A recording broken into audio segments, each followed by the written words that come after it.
శ్రీ గాయత్రీ అష్టకం.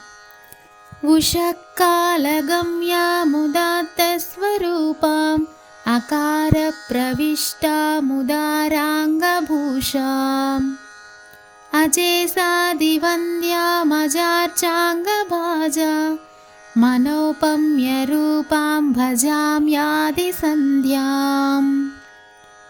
సదాహం సయానాం స్ఫురద్రత్నవస్త్రాం వరాభీతిహస్తాం ఖగాంనాయరూపాం స్ఫురత్స్వాదికామక్షమాలాం చ కుంభం దధానామహం భావయే పూర్వసంధ్యాం.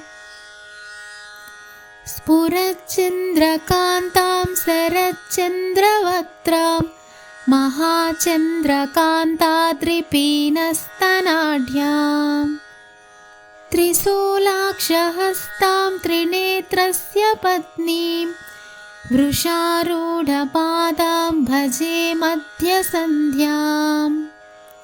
సదా సామగానాం ప్రియాం శ్యామలాంగిం అకారాంతరస్తాం కరోల్లాసిచక్రాం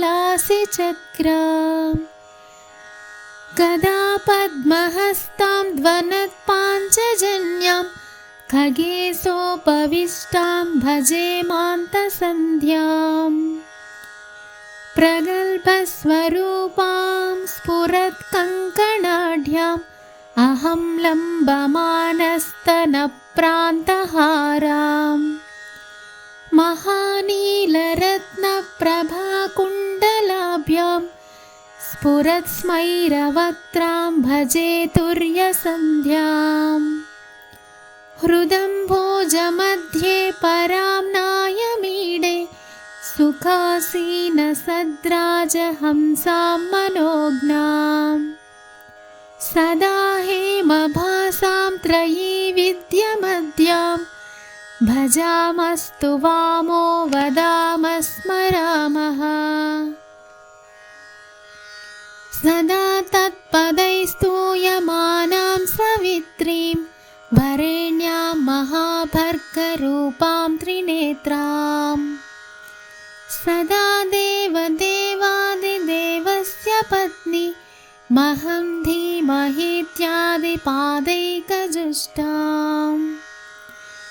అనాథం దరిద్రం దురాచారయుక్తం శఠం స్థూలబుద్ధిం పరం ధర్మహీనం త్రిసంధ్యాం జపధ్యానహీనం మహేసీం పరం చింతయామి ప్రసీద త్వమేవ. ఇతీదం భుజంగం పఠేద్యస్తు భక్త్యా సమాధాయ చిత్తే సదా గాయత్ర్యా.